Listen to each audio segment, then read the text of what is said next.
Good afternoon. It is the 24th of November. It's actually the morning. And today I wanted to talk to you about a couple different things. I'm going to try to keep them in chronological order. Let's start with the most important. As you may know, we had a drought this summer that was pretty serious. It affected a good portion of the southern parts of the United States as well as the Midwest. Well, the drought conditions came back. In fact, after they just had recently had some reprieve with some rain in the south east of the United States, the areas again the drought conditions are persisting, only slightly minimized because of the falling of the rain that they had. However, it's getting worse.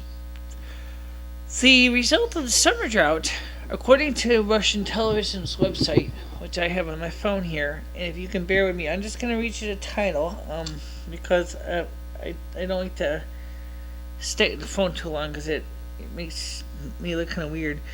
It's called Record Drought Leaves Food Banks Dry. That's Record Drought Leaves the Food Banks Dry. I talked about this a couple of it's kind of from the Associated Press newswire, and I'm not going to go through all the details on this, but I will just get to the point I'm going to get at. As you may know, a lot of the agriculture region of the United States depends on different things to different sources of water to grow the crops. And as you will know, the drought conditions were in many areas were worse and almost as bad as that in the 1930s decibel. And that was because there was not any precipitation falling during the winter times and snowpack in the mountains enough to compensate for the need of water for farms, agriculture, and livestock. Well, now, because of that reason, we have a shortage of excess surplus food, which is distributed to the different food banks and food pantries throughout the United States. And of course, it also affects our international commerce as well, because the prices of grain, wheat, corn, barley, oats, alfalfa is going to go up, and it already has gone up in the store.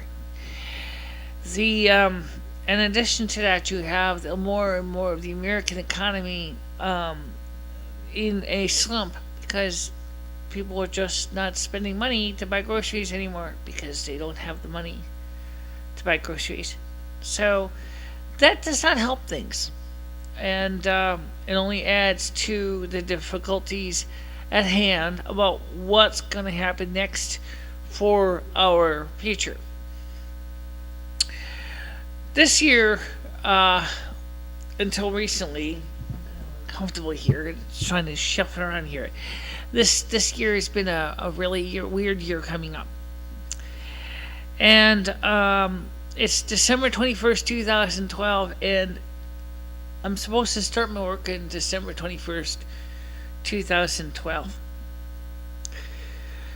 and I don't know what's going to happen on December 21st, 2012. I can only tell you that I'm going to do my doggone best to carry on with my work as best I can. This year is no different than any other year in the sense that there are things to do, there's snow to make, and there's, of course, there's snow to put on mountains and hills and to help reload the aquifers and the spring melts to compensate for the dry ground. And in this year, with the curse removed, perhaps this year we can finally get the snows that we need to have a successful growing season next spring, summer, and autumn, and that's about the best I can promise you right now. But just like you, I have my own concerns, and people think just because you're a Snow Queen that means that you're not sensitive to fear. Honey, I can tell you, I feel fear because one of the reasons is we don't know what's going to happen on December 21st, 2012. Now, we can't pin the tail on the donkey, so to speak, because we don't know. It's unprecedented. This has not happened in approximately 25,000 years. We don't know anything how the galactic alignment is going to go. We don't know anything about the circumstances. All we have is some written accounts by the Sumerians and the Mayans and other groups, including the Chinese. Well, we don't really have first-hand accounts because obviously these cultures existed after the last galactic alignment. So therefore, there's just nothing to compare it with. You can't, it's not like I can go pick up a Sumerian script written by the people at the time of the last galactic alignment and talking about how it affected their world. We don't know. Okay, so that affects me too because I have to go out there and I have to set a precedent of acting as if I'm in control.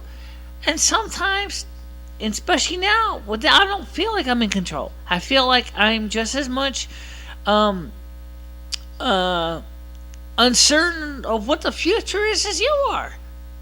I don't know. And with the lack of money, and of course with the drought conditions, for those people who are trying to stack up on extra food and water and having a safe place to go during 2012, the only thing I can tell you right now is that there's no certainty of where the safe places are because we don't know what we're protecting against ourselves from. We know about DA-14, that one, we know about that. That one, at least we can figure it out. What would happen if it hits Earth? What if it hit water? What if it hits, we can calculate this. But this galactic alignment and the galactic rift is absolutely positively unprecedented. We don't know. And according to several scientists, they say, excuse me, I don't want to stay here, but please don't mudge around the microphone, okay? We don't know if there's gonna be the sun is gonna be extinguished for 3 days, according to the Mayans, and a few other people, scientists, have said that depending on the strength of the black hole and the galactic center, it may result in the solar light from our sun being not made available to us in that case, and for 3 days. We don't know. Do you know anything about how that's going to affect the Earth's environment? Don't talk about that, do you? You don't want to talk about it, right? We tell each other we don't want to talk about it. It's like it's like we don't want to talk about, for example, is grandma and grandpa are going to survive, after they have life-threatening surgery or something like that. But we have to talk about it because we don't really have a definitive answer. There's a couple scenarios here. One, if the situation is bad enough, 3 days, the Earth will get very cold. Because after all, the Earth is it's like something on a rotisserie. It actually is on its axis, and the axis we know does tilt. But in this case, if there's no fire, as there's no sun, the Earth can spin all it wants. There's not going to be any heat source to heat it up. Okay? That means that as the Earth slowly will cool down, and of course the oceans will cool the slowest, the land will cool the next slowest, and the air will cool the fastest. I don't need to tell you what's going to happen. Or maybe I do. All that heat and the air is going to get very cold very quickly, okay? And that means that you're going to feel chilled. At first it's going to be just a chill, but then it's going to drop precipitously. come on. It's going to drop precipitously. It's going to drop at a very quick rate. And so before the sun goes out for 3 days, let's say, for example, you're in Florida, you might be walking around wearing a t-shirt. The next thing you know, you're grabbing a deep winter parka.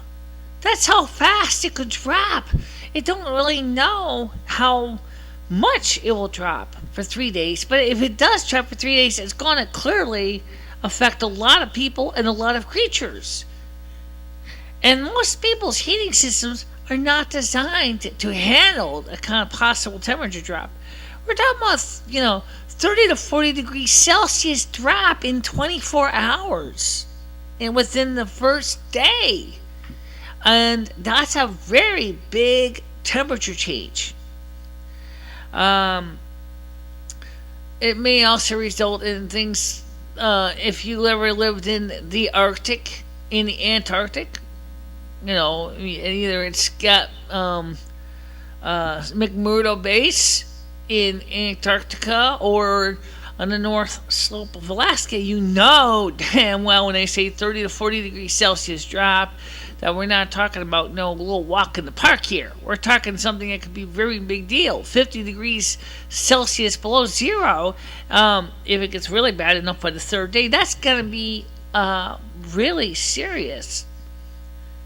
In fact, that will turn most heating oil into goo and will not even flow into an oil burner. And if your house is poorly insulated as it is, you're going to become very cold very quick to the point where you might actually become flash frozen. So that's something you need to put into consideration.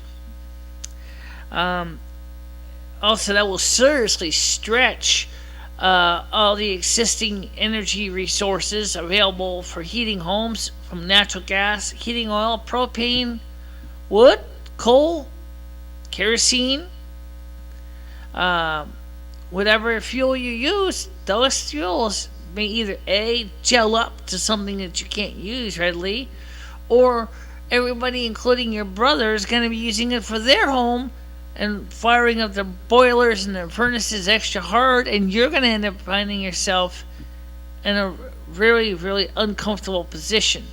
Going outside could result in instant flash frostbites, severe frostbite. If things get bad enough. So I don't really hear anybody talking about that. I really don't know why. The Snow Queen does like it cold, but minus 50 degrees Celsius is a little bit too low for me. That could seriously, really, really put a real damper on anybody's seasons. Okay?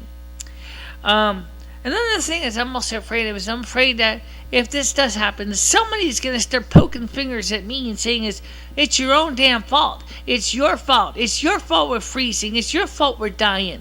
Excuse me? This has nothing to do with me. In this case, I'm just as helpless as you.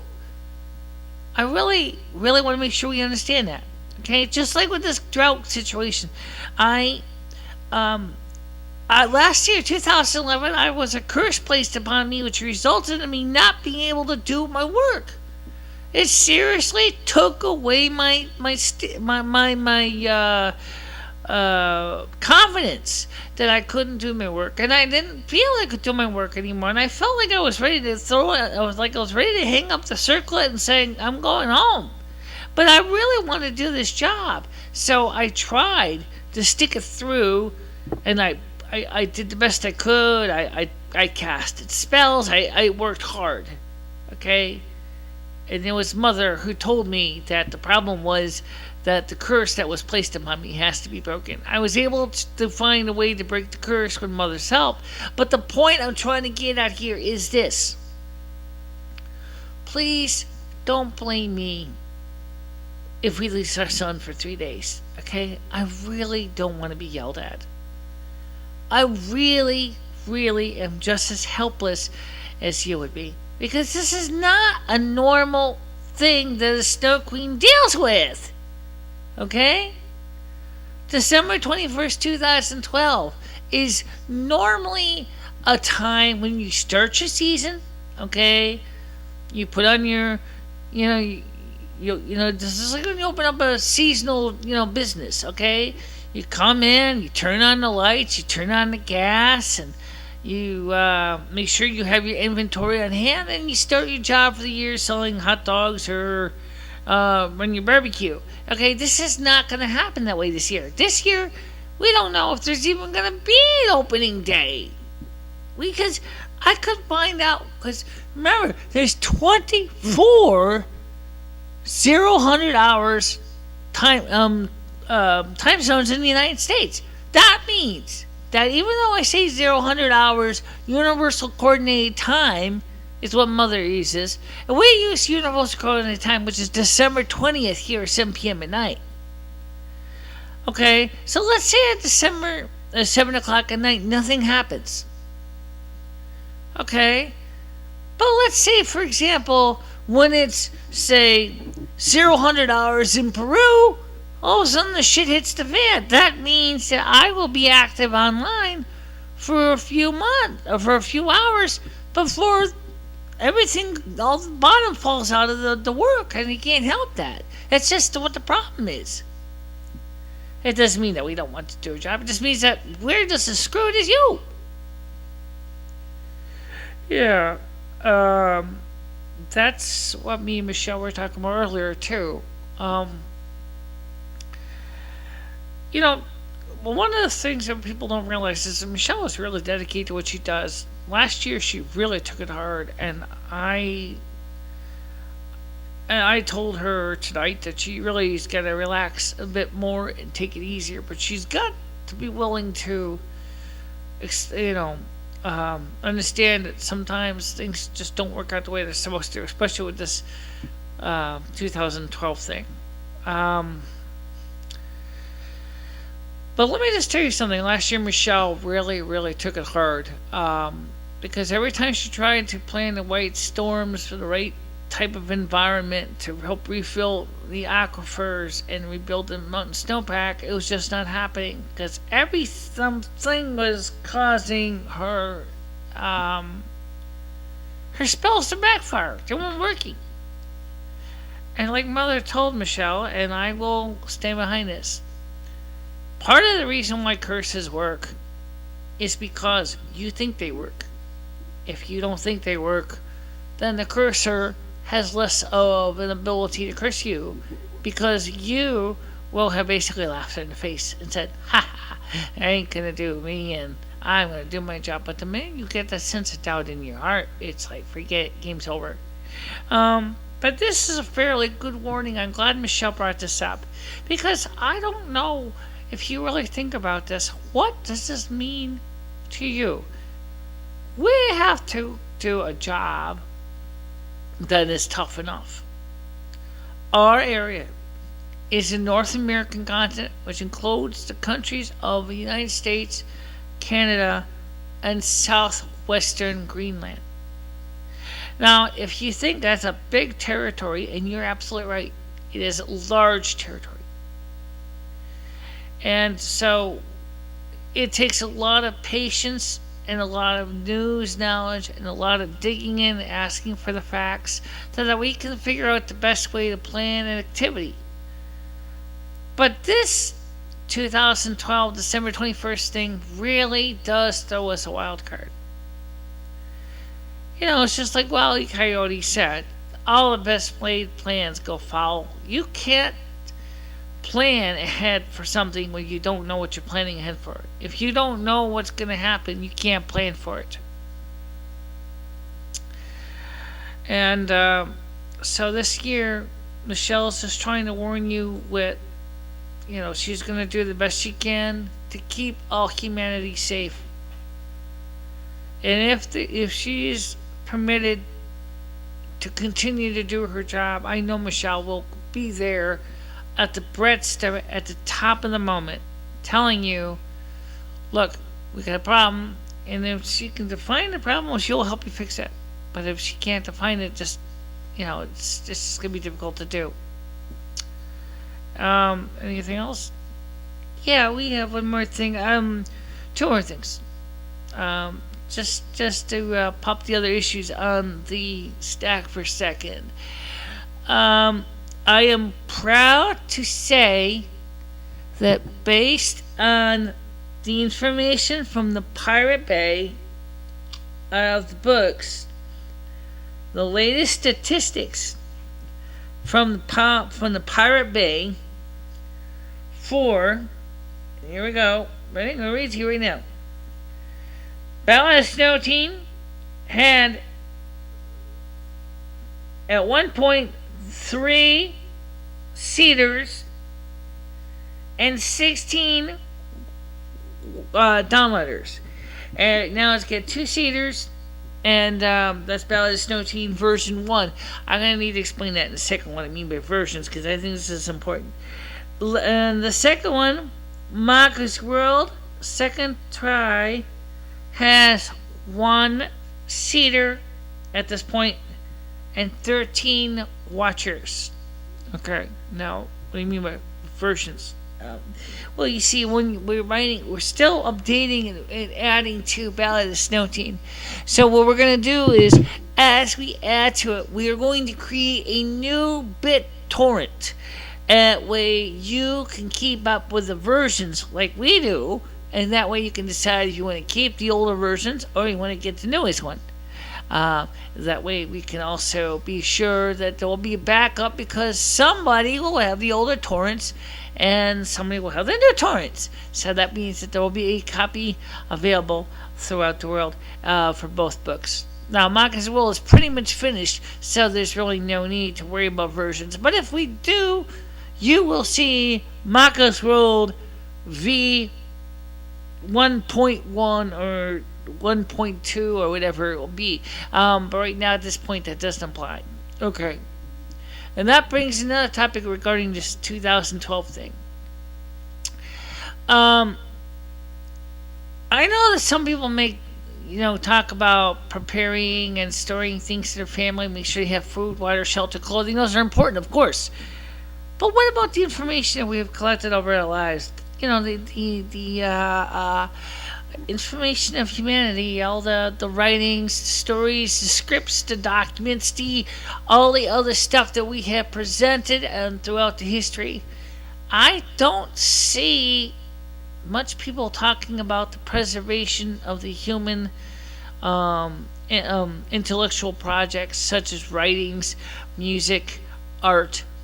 As far as 2012 comes, we got DA14 coming too in February, and we don't know how that's going to hit. We don't know if it's going to hit us at that time, or if it's going to hit us the next time, or maybe may never hit us. We don't know. We know it's going to be very close to the low Earth orbit, or LEO. We're definitely going to see it coming in, but we don't know if it's going to hit us or not. So there's a big question mark about DA14 and its impact on us in February. So what I want to do is to work on finding a way to preserve humanity's creations, humanity's arts, work forms, writings, songs, literature, whatever way we can. Maybe we can find a way to preserve them. If we can get money, maybe if we can get some people to invest some money, and we can possibly send the products to maybe the moon. I mean, we don't know how the moon will be affected in 2012 or DA14, but we do know that the moon would be a good place to store paper, because the paper will not have to face oxidation and turning yellow, because it's not going to be an issue. Storing an electronic digital repository on the moon may be problematic because of the fact that there's the hard radiation up. But hold on a minute, Michelle. There is one problem. We don't have a rocket yet to go to the moon, and NASA has not yet even invested into actually getting a working rocket capable of going to the moon, similar to the Saturn V's. Right, that's true. Very true. So that would mean that by the time we were to try to do this, it's not going to happen. Not for December 21st, anyway. And that means that the situation happens when we have a serious corona mass ejection, which crosses a major electromagnetic pulse and magnetic storm. We're not going to have an electronics and technological infrastructure anyway to get a rocket out into space, even if we had one ready on the launch pad, which we don't. Um,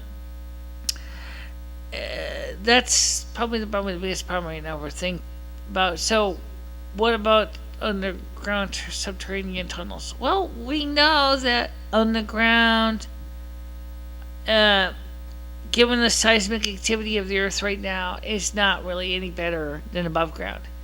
Um, you could have cave-ins. You could have, your tunnels could be getting full of water from fissures and cracks in the earth.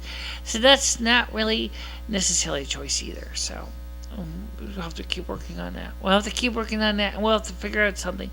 That's certainly something for the big brains out there. This weather steward, it is way over my head. So just accept that I really seriously would like to see us preserve some of humanity's writings. Preferably, I'd love to see all of them preserved, but I know that there's a problem there. There's technological issues to address. Now, one of the things who I learned about in the case of Hurricane Sandy is what happens if you lose power for weeks. We're talking about coronal mass ejections, CMEs, which could still be a problem because the sun is acting a little bit weird right now. We've already seen several major coronal mass ejections within the last few months that were really, really major. In fact, we had a slight one that hit us. It was an X class, but it really didn't do much damage. But the sun is really ramping up, especially for 2013, to really, really deliver a killing blow. And so we have one of the problems is with our infrastructure is we're too interconnected. We have too many long power lines going out there, which act like giant receiving antennae, and these things will pick up a direct current induced pulse. It's DC. It's not alternating current. And so when you get a DC pulse coming in on an alternating current line, it's going to potentially cause the transformers to overheat, and depending on how much of a current difference we're going to get or how high it gets, it could cause the transformers to explode or fail catastrophically. That's because a typical inductor has never been designed, or it's not meant to be powered by a direct current pulse. Okay, first of all, they're alternating current. Those things are particularly tuned for to handle 50 or 60 cycles per second power, and that's not going to help anybody. Okay, we're talking about major infrastructures could go down like that. Okay, everything could just go off almost instantly if we have a cascading failure. Remember 2003? That was in August. That major northeast blackout. That did not. Thank God it did not take Connecticut with it, because Connecticut and ISO New England had disconnected from the rest of the northeast power grid. But unfortunately, it did nothing for the rest of the Midwest. It did nothing for Pennsylvania. It did nothing for New York City. It did nothing for upstate New York.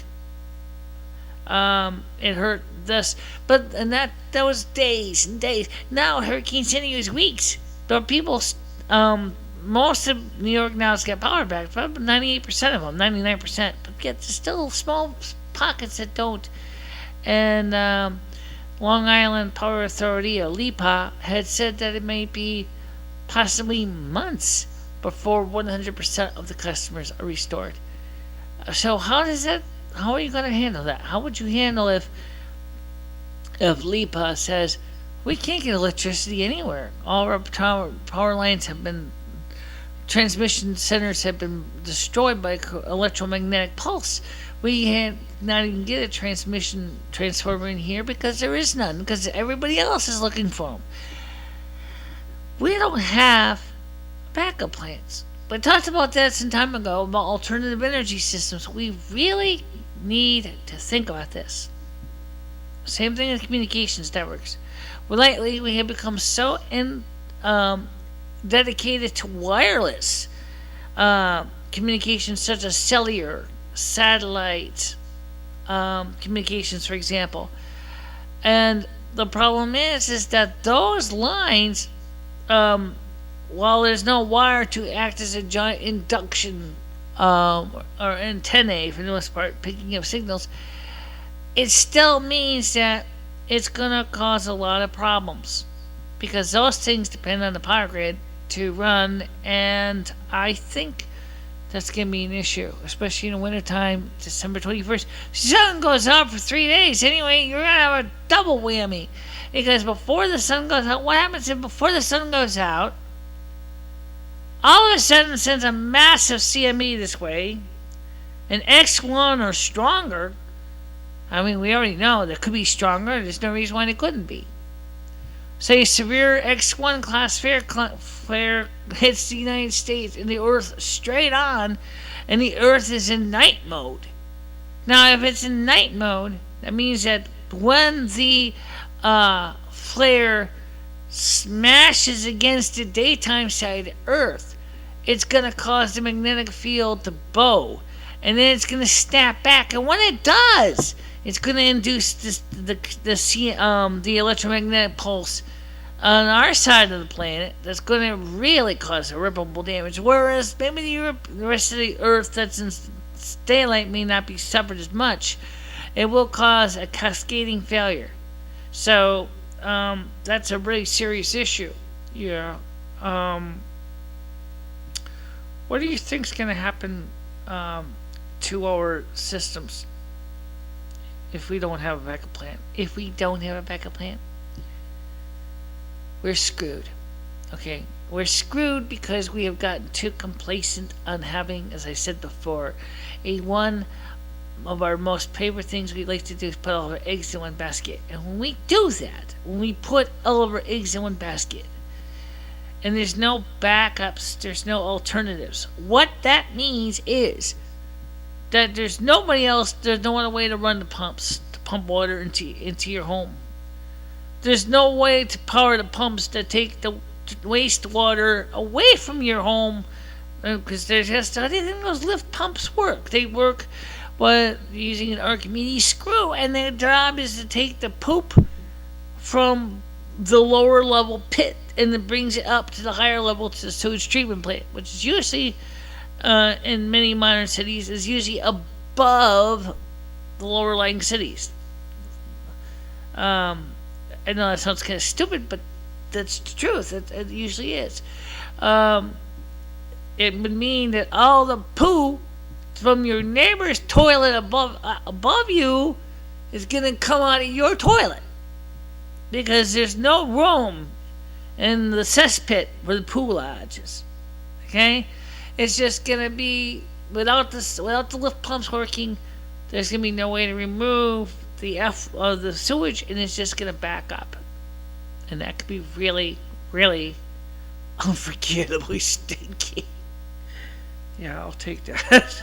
That's just not something I want to get stuck with. No. And then, of course, if the sun goes out for 3 days, you can bet that poo is going to freeze solid. The sewer lines are going to freeze solid, and that's going to make things a lot worse.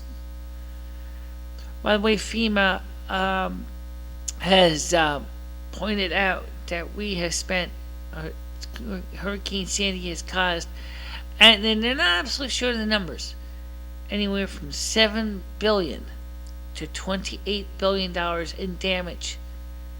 That's pretty big numbers. Yeah, very big numbers. So I guess I like to tell you is next month, on December 21st, 2012, if I am permitted to do so, I will do my best to have my opening ceremonies, and hopefully we can enjoy the season without any major failures.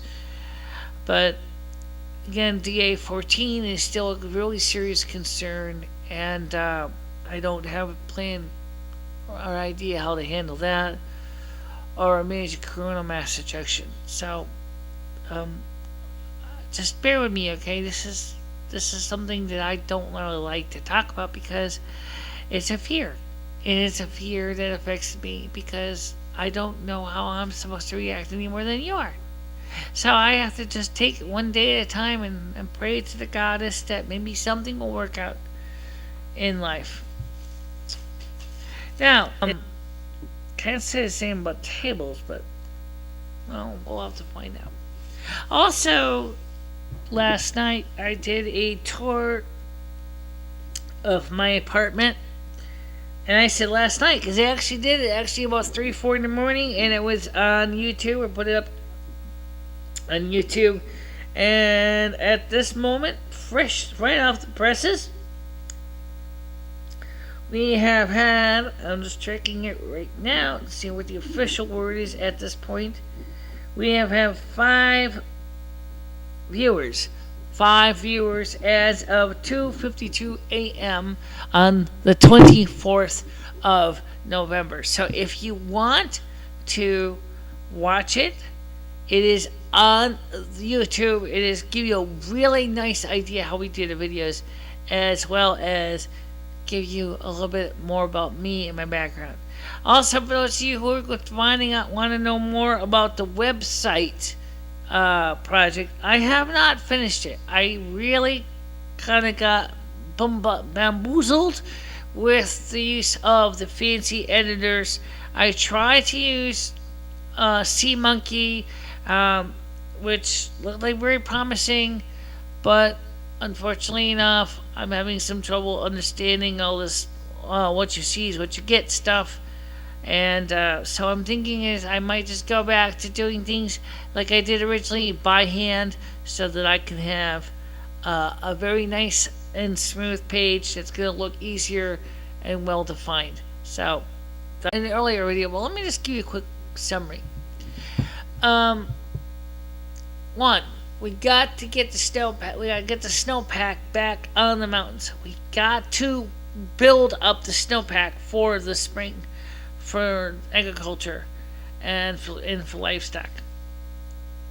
Okay, and obviously it affects shipping as well of products on the muddy Mississippi, because right now they already are running into problems with barges running aground because there's not enough water in parts of Mississippi and the Missouri area. So we need to get the water up. Second of all, my goal is to make the snow at night, so that in the daytime you will be able to get to work and school. And I don't really anticipate making any major snowstorms during the weekdays. I really want to try to aim for the weekends, only because I know people have to work and I know people have to go to school, and I really don't want to do a situation where I create a problem where people don't get a chance to do the things they have to do. Because I mean, I know it's a pain. You really like to, some kids like to cut school, but you cut school too many times, depending on your school district, and you could find yourself going to school all the way into the end of July. So I think you need to put that into consideration.